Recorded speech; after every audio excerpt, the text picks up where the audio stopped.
Hello, brave soul, and happy holidays. Do you celebrate the holidays? Is there something in there that's special for you that marks the time, the passing?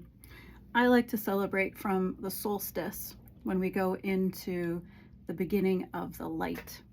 So December 21st until my birthday, which is the end of January. I think that's a nice amount of time. It's a little bit more than a month, and it gives me time to sort of celebrate with all my friends and my family of origin and my family of choice. There's enough time to eat. There's enough time to exchange presents, just go out to dinner. I like to exchange time and food. Food is a love language for me, and time is our most precious commodity. We don't know how much we have until it's all gone. And so to spend time with someone is really to give them your precious life, to take your body and share your presence with them, which is absolutely beautiful.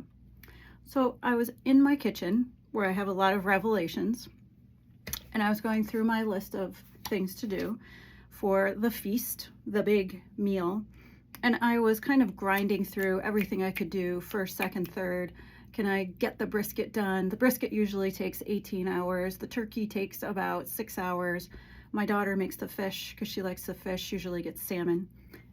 That's minutes, so we do that at the end. Toasted capers, lemon wedges, things like that. And I was perfecting my recipe for apple crisp. I made it at Thanksgiving, which I also call the feast, not Thanksgiving.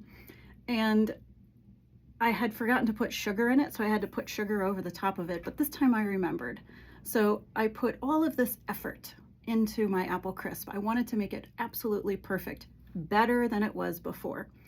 But I was going and going and going, and I realized that if I put enough time, if I put the time I wanted into the apple crisp, I wasn't gonna have enough time for the bundt cake.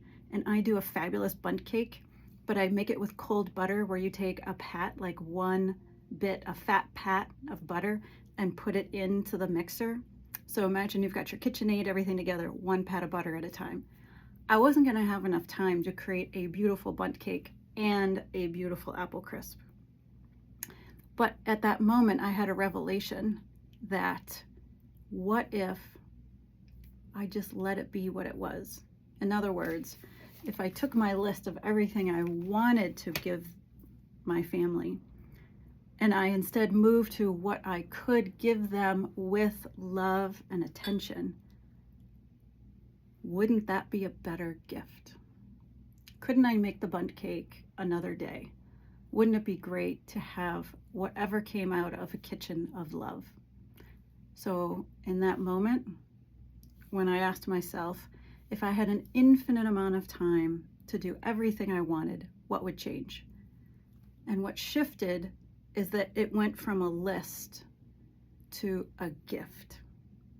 My thinking moved from how can I complete my 18 tasks to how can I pour myself into this one task, cutting the apples, melting the butter, getting the cloves and the nutmeg and the cinnamon and a little drizzle of molasses and my love into this apple crisp, which turned out fantastic. But of course it did. If you put your love and attention on something, it's always going to be amazing. So the shift in thinking is what I'm giving to you. From my heart to yours, I want to give you a different way to think in 2026. And that is what my 6-month Intuition Academy is all about. 12 different ways to think differently. If you do the same thing with the same people in the same way every day, nothing changes. If I give you 12 different ways to think about your life differently and think about dreaming, think about doing, think about the resistance, think about what needs to go to be replaced and how you can fly, then I've given you a beautiful gift. My goal is to give you more value in the program than the cash price of the program. Here's the link. I look forward to seeing you and talking more. Happy holidays.